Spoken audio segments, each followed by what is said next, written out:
todos os irmãos. Espero que estejam todos felizes de estar aqui na casa do Senhor e podermos juntos estudar mais um tema sobre o livro de Apocalipse. Eu queria fazer uma pequena introdução ao tema de hoje. Hoje, o tema desta semana são os 7 selos. Mas já que me deram a oportunidade de estar aqui, eu gostava de fazer uma pequena introdução a toda a estrutura do livro do Apocalipse antes de entrarmos precisamente nos 7 selos. Isto porque a estrutura do livro do Apocalipse me ajudou imenso a conseguir compreender o próprio livro do Apocalipse e todas as suas partes.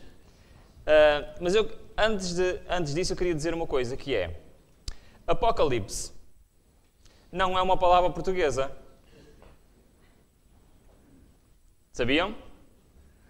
É aquilo que se chama, penso eu não sou especialista em gramática, mas é um estrangeirismo. Foi uma palavra que foi adotada de outra língua. E neste caso que foi adotada do grego.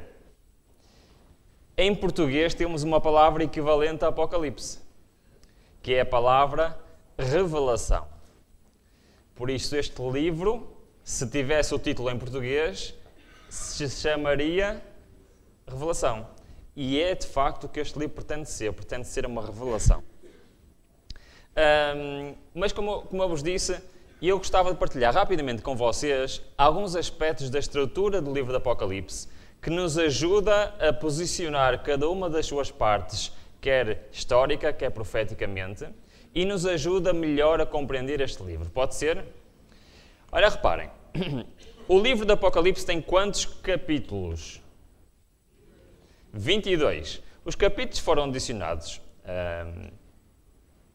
à Bíblia recentemente, comparativo com o tempo que alguns livros têm, os capítulos foram adicionados recentemente. E muitas vezes não traduzem exatamente as divisões do próprio livro. Se nós fôssemos ver as divisões deste livro, o livro deveria ter 10 capítulos. Sabem porquê? Porque está dividido em 10 partes. Este livro tem uma introdução, depois tem 8 visões que João teve. Essas 8 visões são as 7 igrejas, os 7 selos, que vamos ver hoje, as 7 trombetas, a visão do grande conflito, que se centra principalmente em Apocalipse 12, a quinta visão é as 7 últimas pragas, depois a queda de Babilónia, o milénio e a Nova Jerusalém. E termina com uma conclusão. Estas 8 visões de João são o conteúdo do livro de Apocalipse. Mas é muito interessante que, e nós podemos ver, existe no próprio livro uma outra divisão, que é a parte histórica e a parte escatológica. Isto pode ter um nome assim um bocado estranho, esquisito, mas isto... Exatamente. Mas isto quer dizer apenas coisas referentes ao tempo do fim, ok? Escatológico quer dizer coisas referentes ao tempo do fim, ao futuro. E o que é que isto quer dizer? Na parte histórica, retrata coisas que para nós hoje, maioritariamente, são história. Para nós. Porquê? Porque já aconteceram. A parte escatológica chama-se escatológica porque para nós trata-se de coisas que estão no futuro. Ok? Se bem que cada uma destas visões, nelas próprias, também temos uma introdução, também temos um conteúdo e também temos uma conclusão. Certo? E é muito interessante que, se nós formos analisar em mais detalhe a estrutura do livro, todas as 4 primeiras visões de João, as do lado esquerdo, as visões históricas, a sua introdução e o seu conteúdo estão no passado, mas a sua conclusão fazem uma referência ao futuro. Enquanto no lado direito, na parte escatológica, tudo ainda está por acontecer. Ok? Muito bem. É muito interessante que a divisão destas duas partes, e o que se pode chamar o meio deste livro, ou a parte que faz a divisão, encontra-se em Apocalipse 14.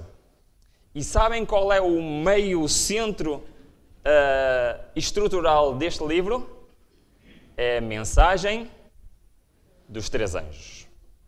A mensagem dos três anjos marca a passagem da parte histórica para a parte escatológica. Muito bem. Agora, existe uma outra divisão no livro do Apocalipse, que é a sua estrutura, e vou dizer mais um palavrão, permitem-me, a sua estrutura em quiasmo. Agora, como é que eu explico em 30 segundos que isto é? E eu, quando era pequenino, a minha mãe, por vezes, pegava numa tira de papel, dobrava aquela tira de papel a meio e depois, com uma tesoura, fazia desenhos na tira de papel. Cortava um bonequinho ou figuras geométricas e depois, no final de fazer aqueles desenhos com a tesoura, ela fazia o quê? Ela abria a tira de papel e o papel ficava o quê? Ficava simétrico, certo? O que está na ponta correspondia ao que estava na ponta, o que estava no meio correspondia ao que estava no meio. Estão a perceber? Isto é a estrutura em que está o livro do Apocalipse. É exatamente isto, é um quiasmo que é o início corresponde ao fim, depois por aí sucessivamente, até chegarmos ao centro. Rapidamente vamos ver como é que isto funciona. Olha, reparem. Nós comparamos a introdução com a conclusão, nós vemos que fala do testemunho de Jesus para vos testificar. Bem-aventurado aquele que lê, bem-aventurado aquele que guarda. Eis que venho. Sou o Alfa e o Ômega, sou o Alfa e o Ômega. O que é que vocês acham? Existe aqui uma relação entre a introdução e a conclusão? Sim. Se nós pegarmos na primeira visão, as 7 igrejas, e na última visão, Nova Jerusalém, que é o que nós temos? Jesus anda no meio dos 7 castiçais. E na Nova Jerusalém, Jesus é a sua lâmpada. Árvore da vida. Porta aberta, portas que não se fecharão. Jesus sentado no trono com o Pai, o trono de Deus e do Cordeiro. Nova Jerusalém que desce do céu, Santa Jerusalém que desce do céu. Eis que venho sem demora, eis que cedo venho. O que é que vocês acham? Temos aqui um paralelo entre a primeira visão de João e a última visão. Será que continua? Segunda visão e sétima visão. Porta do céu aberto. Cavaleiro em cavalo branco, seguido cavaleiro de cavalos às cores. Cavaleiro em cavalo branco, seguido cavaleiro com cavalos brancos. Almas dos mártires debaixo do altar, por isso este é o tema desta semana. Almas dos mártires nos seus tronos. Num lado pedem o julgamento, no outro participam no julgamento. Vestidos de brancos. Reis e generais pedem a morte, reis e capitães são mortos. O que é que vocês acham? Mais uma vez, temos aqui um paralelismo ou não temos? Mais 7 trombetas, 7 últimas pragas. É exatamente a mesma coisa. Terra, mar, rios, fontes de águas, sol, trevas, rio, Eufrates, grandes vozes. Temos esta simetria. Isto parece-vos coincidência. O que é que vocês acham? Pode isto ser uma coincidência? Reparem que isto encaixa direitinho estes paralelos até chegarmos ao centro do livro. E depois temos o grande conflito e a queda da Babilónia. Temos uma mulher que é uma mãe vestida de branco e temos uma mulher que é uma mãe vestida de púrpura. Temos os seus filhos que guardam os mandamentos e do outro lado temos as suas filhas que são prostitutas. Temos uma mulher do deserto, temos uma mulher no deserto. Temos uma besta com 7 cabeças e 10 chifres. Temos uma besta com 7 cabeças e 10 chifres. Temos a queda da Babilónia e temos o testemunho de Jesus. Ou seja, isto forma um quiasmo.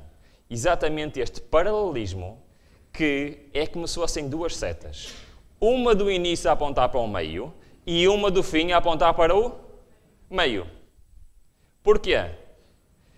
Para nos indicar que a parte mais importante do livro está onde? E sabem qual é o centro do livro do Apocalipse? Qual é o meio? O que é que falámos há bocado? Qual é? É a mensagem dos 3 anjos. Toda a estrutura do livro aponta para a mensagem dos 3 anjos como a parte mais importante do livro e a que faz a ponte entre a primeira parte e a segunda parte. Muito bem. Agora, dentro da mensagem dos 7 selos, nós temos também uma estrutura, uma introdução, um conteúdo e uma conclusão. E como já vimos, quer a sua introdução, quer o seu conteúdo, estão no passado. E a sua conclusão está no futuro. Então vamos pegar nas nossas Bíblias e vamos então analisar o capítulo 6 de Apocalipse, que é a lição de hoje. Sabem que existem teólogos e comentadores que gostam de comparar a visão dos 7 selos com a visão das sete igrejas. Nós não vamos fazer essa comparação porque é muito difícil tentar encaixar os períodos proféticos de um e de outro porque eles não batem certo. É certo, assim como as profecias de Daniel, Daniel 2, Daniel 7, Daniel 8, etc., começam quando?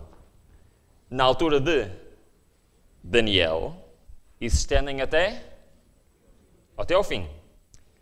Igualmente, as visões de João começam quando? Na altura de João e vão até ao fim. Portanto, estas visões percorrem, de facto, o mesmo período, desde João até ao fim. No entanto, o período das 7 igrejas, o período dos 7 selos, o período das 7 trombetas, não são necessariamente exatamente os mesmos períodos. E vou dar um exemplo, para percebermos. Ao início até parece que encaixa, mas vou dar um exemplo. Por exemplo, o 7º selo é após a segunda vinda. E a 7ª igreja representa que período? 1844 até a segunda vinda. Por exemplo, o 6º selo começa com o grande terremoto de Lisboa de 1755 e termina na segunda vinda. Isto não corresponde ao tempo da 6ª igreja. Isto corresponde ao tempo da igreja de Sardes, parte da igreja de Sardes, toda a igreja de Filadélfia e toda a igreja de Laodiceia. Portanto, não existe uma correspondência temporal exata entre o que vimos das 7 igrejas e o que vamos ver hoje dos 7 selos. No entanto, existe uma outra parte na Bíblia em que temos uma correspondência exata e completa com os 7 selos. E essa parte da Bíblia ajuda-nos perfeitamente a compreender cada um dos símbolos que estão em Apocalipse 6. Alguém sabe qual é essa parte da Bíblia?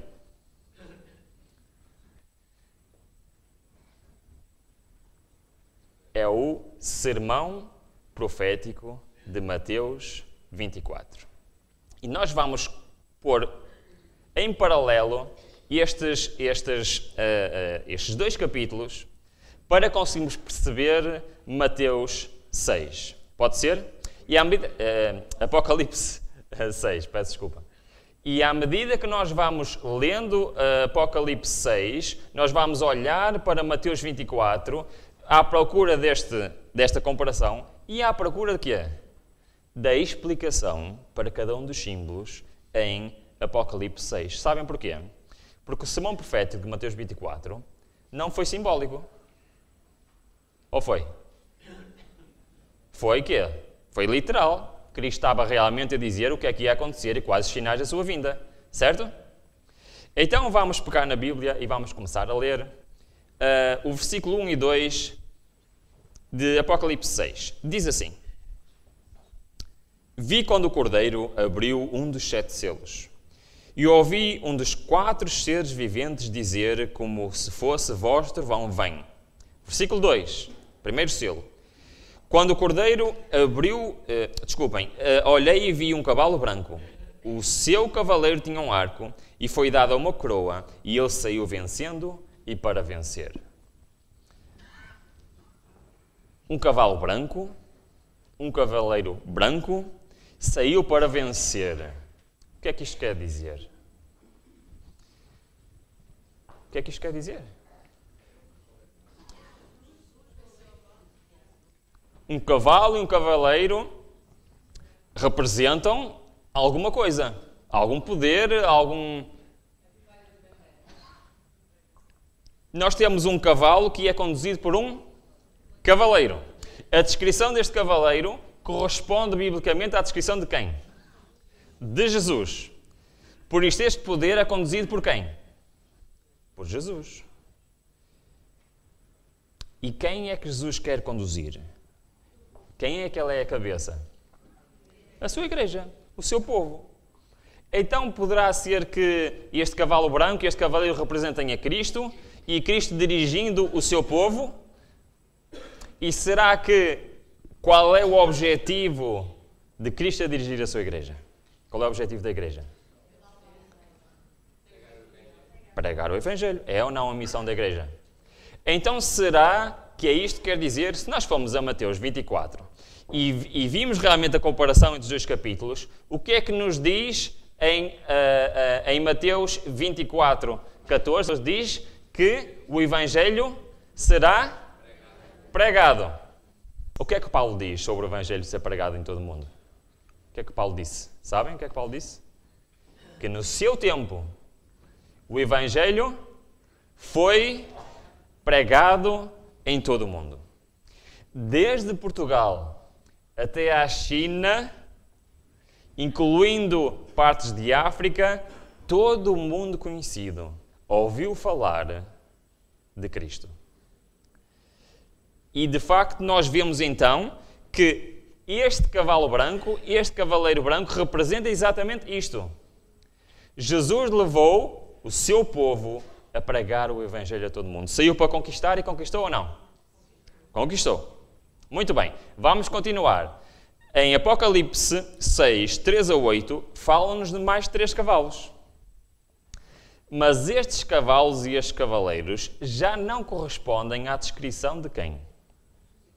De Cristo.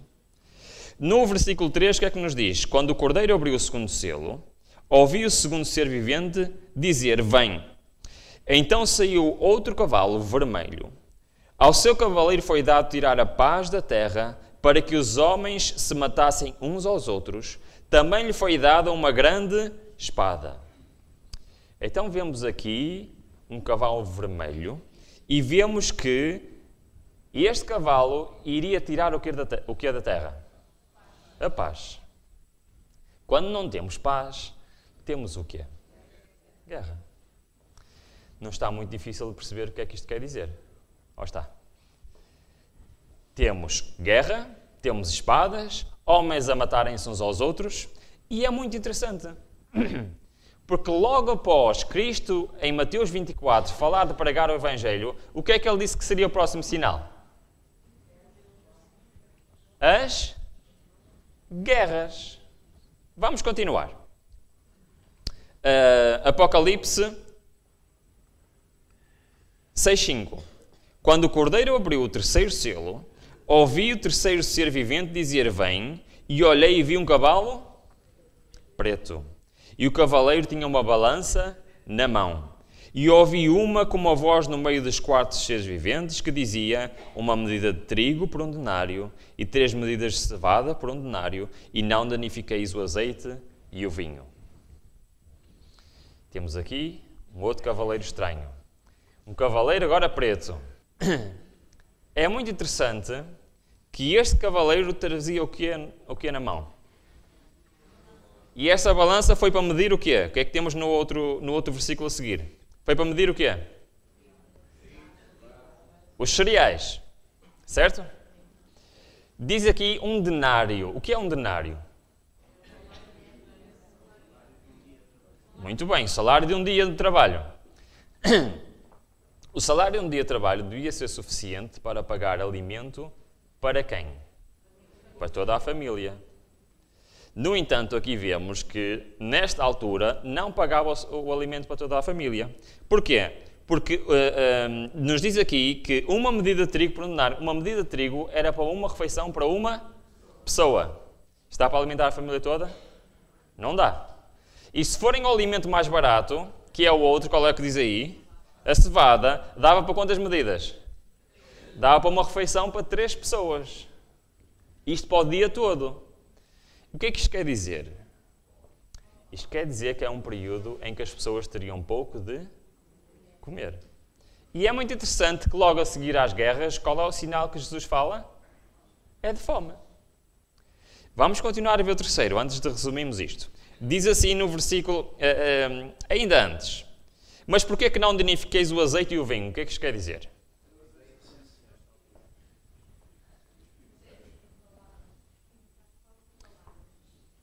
Então vamos lá. Vamos lá ver. Nós sabemos que muitas vezes as profecias na Bíblia têm mais do que uma aplicação. E muitas vezes têm um sentido espiritual e um sentido literal, certo? Se nós olharmos realmente para estes 3 cavaleiros e vemos guerra e vemos morte, temos um sentido literal porque realmente representa um período em que houve muitas guerras, muitos conflitos, mas também representa um período que houve muita perseguição que é espiritual. Na questão da fome, representa um período que de facto houve escassez de alimento durante muitos séculos, mas também houve escassez de alimento espiritual. Porquê? Porque a palavra de Deus foi retirada. E se não fosse um punhado de pessoas a preservar, teria-se perdido o quê? O alimento espiritual. Então nós vemos este duplo significado. E se bem que poderemos olhar para o azeite e o vinho como os alimentos essenciais que não podiam faltar, ou seja, as pessoas tinham pouco, mas tinham de comer, e espiritualmente o que é que nunca faltou? Espírito Santo, que é o azeite, e o que é? E a salvação, certo? Apesar das trevas espirituais, as pessoas tinham na mesma direito à salvação se aceitassem a Cristo Jesus. Muito bem. Continuando para o terceiro cavalo, vamos então abrir o quarto selo. Quarto, não é? Já vamos no quarto. Versículo 7. Quando o cordeiro abriu o quarto selo, ouviu a voz do quarto ser vivente que dizia: Vem. Olhei e vi um cavalo amarelo. O seu cavaleiro chamava-se Morte, e o inferno seguia. Foi-lhe dado poder sobre a quarta parte da terra para matar com a espada, com a fome, com a peste e com as feras da terra. Quase temos um resumo aqui destes 3 cavaleiros, certo? Então, juntamente com estas guerras e com as fomes, vem aqui um outro que tem uma cor assim um bocado esquisita. Amarelo, acinzentado, é cor da morte, cor de um cadáver. Tem uma cor estranha, não é? Isto representa o fruto de quê? De todos estes 3 cavaleiros. Porquê? Porque fala aqui em quê? Fala em morte, fala em fome, mas depois fala de uma coisa que aconteceu durante todos estes séculos. O que foi? As pestes.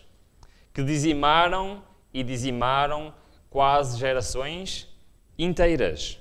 E é muito interessante que Cristo junta estes 3 cavaleiros numa única frase. Guerras, fomes e pestes.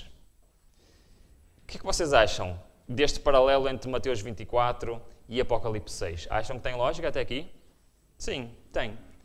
E é muito interessante que este cavaleiro retrata realmente todas as pessoas que morreram vítimas deste sistema que foi implementado. Sabem que durante muitos séculos, por toda a Europa, existia um sistema em que havia 2 grupos que tinham toda a riqueza. Quais eram esses 2 grupos? Era a monarquia e o clero. Qual destes grupos tinha mais dinheiro e mais poder? Era o clero. E todas as outras pessoas eram o quê? Extremamente pobres. Porque todo o fruto do seu trabalho, quase todo o fruto do seu trabalho, tinha que ser entregue a quem? À monarquia e ao clero, que eram extremamente ricos. E, de facto, este sistema, que durou durante muitos séculos, representa exatamente aquilo que nós podemos ver. Porque além de haver pouco alimento, durante todos estes séculos houve continuamente pestes, doenças que dizimaram populações atrás de populações. Houve também muitas guerras entre a monarquia, houve muitas guerras entre os cristãos, houve muitas guerras entre protestantes e católicos. Por exemplo, houve uma guerra entre a Inglaterra e a França que é chamada a Guerra dos 100 Anos. Sabem porquê que é chamada a Guerra dos 100 Anos? Porque durou mais de 100 anos. Estão a imaginar uma guerra a durar mais de 100 anos? E, de facto, neste período histórico, nós vimos todas estas coisas acontecer. Agora, os 7 selos não terminam aqui. Eles continuam. E se nós formos olhar para as nossas Bíblias e lermos a partir do versículo... onde é que nós íamos? Íamos no versículo 9. E se nós continuarmos a ler, e vamos agora para o versículo 9, exatamente, a partir do 5º selo, nós vemos realmente que a história desta terra continua e estamos-nos a aproximar de quê? Estamos a aproximar dos nossos dias, certos? Olha, vamos ler então no versículo 9, o que é que diz? Quando ele abriu o 5º selo, vi debaixo do altar as almas dos que foram mortos por causa da palavra de Deus e por causa do testemunho que deram. E clamaram com grande voz, dizendo: até quando, ó verdadeiro e santo e soberano, não julgas e vingas o nosso sangue dos que habitam sobre a terra? E foram dados a cada um deles compridas vestes, e foi-lhes dito que repousassem ainda um pouco de tempo, até que se completasse o número dos seus conservos e seus irmãos, que haviam de ser mortos, como também eles foram. A que é que se refere este selo? Aos mártires. Os mártires, quando é que começaram? Os mártires cristãos. É verdade, mas os mártires, vou ser mais preciso. Desde Estevão. E quando é que vão terminar? Já terminaram? Não, ainda não terminaram. Por isso o 5º selo tem um período temporal grande e é simultâneo com outros selos. Não existe aqui uma definição exata, contínua, como há nas 7 igrejas. No entanto, aqui diz várias coisas interessantes. O que é que diz? O que é que vocês acham daqui de interessante neste selo?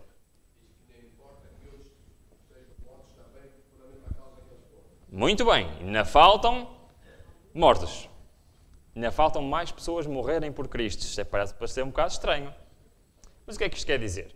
Se bem que o autor da edição diz que a palavra número não está no original, mas eu quero ressalvar que, apesar da palavra número não estar no original, é subentendido no contexto. E está corretamente, na nossa tradução em português, está correto. Aliás, a profecia diz claramente que existe um número pré-determinado quer para os mártires, quer para os salvos. Mas agora eu pergunto, o que é que este selo quer dizer?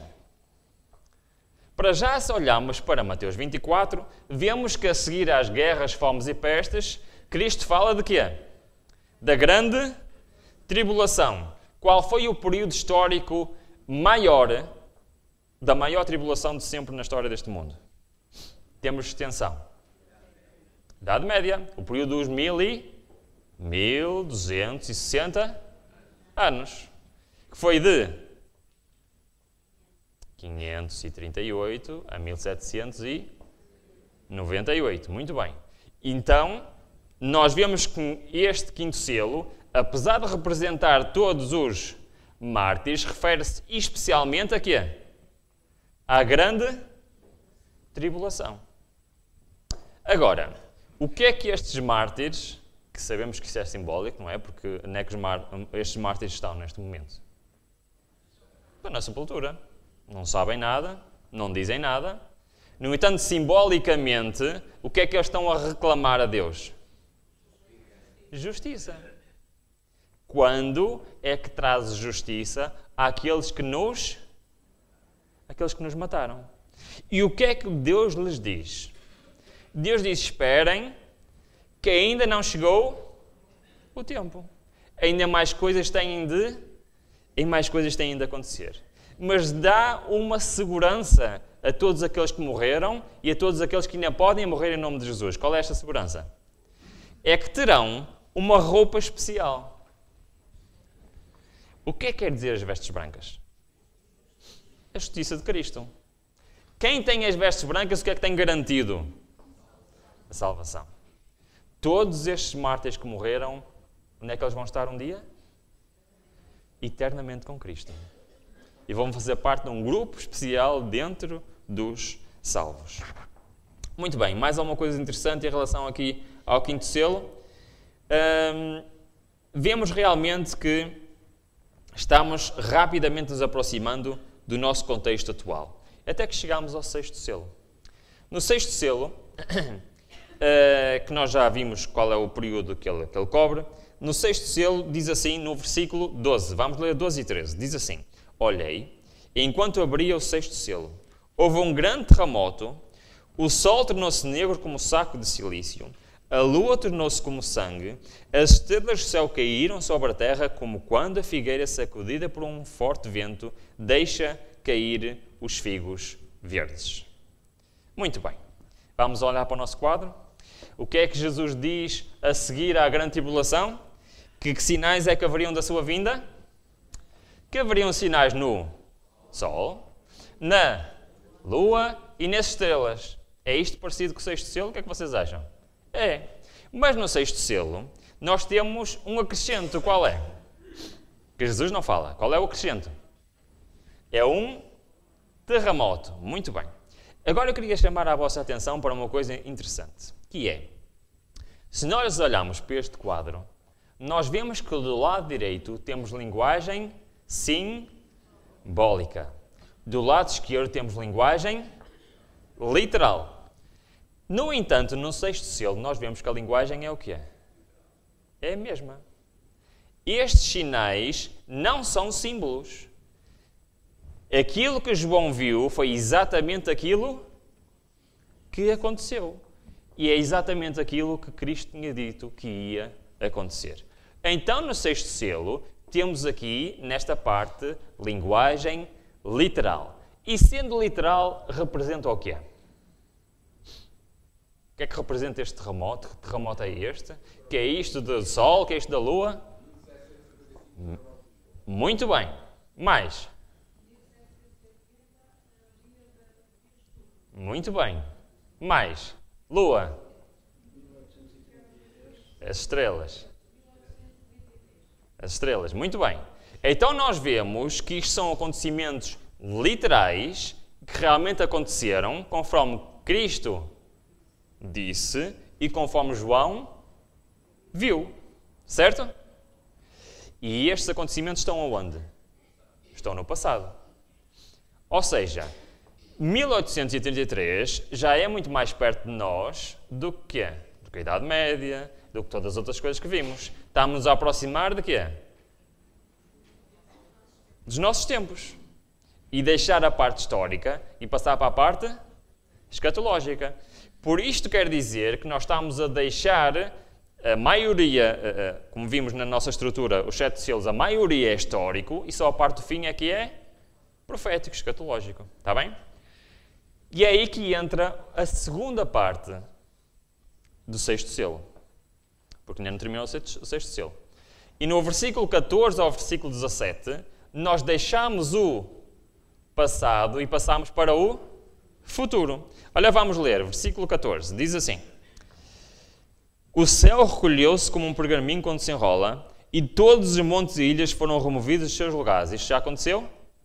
Não aconteceu. 15. Os reis da terra, os grandes chefes militares, os ricos, os poderosos e todo escravo e todo livre se esconderam nas cavernas e nos penhascos de montes e diziam aos montes e aos rochedos: caí sobre nós e escondei-nos do rosto daquele que está sentado sobre o trono e da ira do Cordeiro, pois é vindo o grande dia da ira deles, e quem poderá subsistir? O Que cena é esta? A segunda vinda de Cristo. Então nós vemos que no segundo selo, no sexto selo, temos uma parte que é para nós história e temos uma parte que é escatológica, que é a profecia do futuro, tempos do fim. Então isso quer dizer que nós estamos a viver em que altura dos selos? No meio do sexto selo, certo? Concordam comigo? Sim? Muito bem. Nas 7 igrejas nós vivemos em que altura? Da 7ª igreja. Mais uma vez nós vemos que os tempos não são os mesmos, mas percorre na mesma o mesmo tempo profético, desde João até o tempo do fim. Agora, eu queria aproveitar os minutos que faltam para vermos uma coisa muito importante, que é, antes disso, desculpem lá, temos o 7º selo, não faz parte da lição de hoje, mas temos o 7º selo. E se nós olharmos para o nosso quadro, e eu esqueci-me do 6º selo, no 6º selo temos a parte dos sinais, depois temos a parte em que o céu se enrola e é a vinda do Cordeiro, e Cristo, no seu sermão profético, no versículo 30, fala do quê? Da vinda do Filho do Homem. Vinda do Filho do Homem, vinda do Cordeiro, acham que é a mesma coisa? É a mesma coisa, claro que sim. E logo a seguir, no versículo 31, diz que os anjos juntam os escolhidos para os levar para onde? Por isso é que o 7º selo é silêncio no céu. Porquê que é silêncio no céu? Porque Jesus e os anjos estão aonde? Estão aqui para levar os escolhidos. Então, para terminar este nosso quadro, o que é que vocês acham aqui do nosso quadro? É interessante, não é? Nós vemos que Mateus 24 explica Apocalipse 6. E conseguimos compreender perfeitamente e facilmente, sem andarmos aqui com grandes divagações, conseguimos compreender os 7 selos de uma maneira simples, porque foram explicados por Jesus em Mateus 24. Vamos, no instante, a Mateus 24. Porque eu acho que isto é a mensagem mais importante dos 7 selos. Mateus 24, se olharem para o quadro, diz Mateus 24 e 25, por um motivo muito simples. É que a mensagem por trás de Mateus 24 e 25 é a mesma mensagem por trás de Apocalipse, desde 4 até o final, até 7 e o primeiro versículo do 8, que é a visão dos 7 selos. Porque se vocês repararem, Jesus, durante o capítulo 24, está a descrever duas coisas. A destruição de Jerusalém e o sinal de quê? Do tempo do fim e da sua vinda. E ele percorre a história desde Cristo até à segunda vinda, que é o que nós vimos que compara exatamente com Apocalipse 6. Mas ao mesmo tempo que ele está a fazer isso, ele está sempre, constantemente, a alertar os discípulos de uma coisa. Alguém sabe o que é essa coisa? Alguém sabe o que é? Está sempre, constantemente, no meio de tudo isto, se lêssemos agora o capítulo 24, e entre linhas, Cristo está sempre a alertar os discípulos para um pormenor, sempre, constantemente. Muito bem. Estem preparados. É esta a mensagem ou não é? Constantemente. Vigiai, estando preparados, cuidado para, senão eu virei para vocês como um ladrão. E continua sempre a dizer isto. E mesmo depois de falar sobre a parte que corresponde ao 6º e 7º selo, da vinda do Filho do Homem, depois tem aqui uma parte que fala do tempo de Noé, que diz o quê? Para que não aconteça como eles, que veio o dilúvio e não estavam preparados. E depois vem a parábola dos 2 servos. Para que é a parábola dos 2 servos? É para dizer o quê? Vão achar que vem tarde e não se vão preparar. E depois vem a parábola das 10 virgens. O que é que nos fala as parábolas das 10 virgens? Não estavam preparadas para a vinda. E depois a dos talentos. O que é que nos fala dos talentos? Estão a perceber a mensagem de Mateus 24 e Mateus 25? Esta é exatamente a mesma mensagem de Apocalipse 6, de Apocalipse 7. Vamos voltar a Apocalipse 7. Porque reparem, no último versículo de Apocalipse 6, o versículo 17, diz assim: pois é vindo o grande dia da ira deles, e quem poderá subsistir? Os ímpios vão estar a perguntar assim: ai, como é que isto aconteceu? Eu não estava preparado. Se calhar ninguém está preparado. Quem é que poderá estar preparado para um acontecimento destes? É isto que eles estão a perguntar ou não é? E qual é a resposta de Deus a esta pergunta? É todo o versículo 7. Existe um grupo que vai estar preparado. E por isso a pergunta para nós hoje, e a mensagem de Mateus 24 e 25, e da mensagem dos 7 selos é esta: estou eu hoje a me preparar para o que vem a seguir. Esta é a mensagem mais importante. É esta a mensagem que Jesus está a nos tentar dizer, quer em Mateus 24 e 25, quer em Apocalipse com a mensagem dos 7 selos. Estás-te tu a preparar. E eu estou a avisar com antecedência. E eu estou a dar os sinais. E eu estou a dizer que isto vai acontecer. Estás tu preparado? Vai haver um pequeno grupo que vai estar preparado. A questão é esta. E eu faço parte desse grupo. Tu fazes parte deste grupo? Estamos realmente nós a nos prepararmos para o dia glorioso do Senhor. Que essa possa ser realmente a nossa preocupação. E possamos realmente querer aprender as mensagens e as revelações que Jesus nos quer dar no livro de Apocalipse. Que realmente é uma bênção para cada um de nós. Deus nos abençoe e a continuação do bom sábado.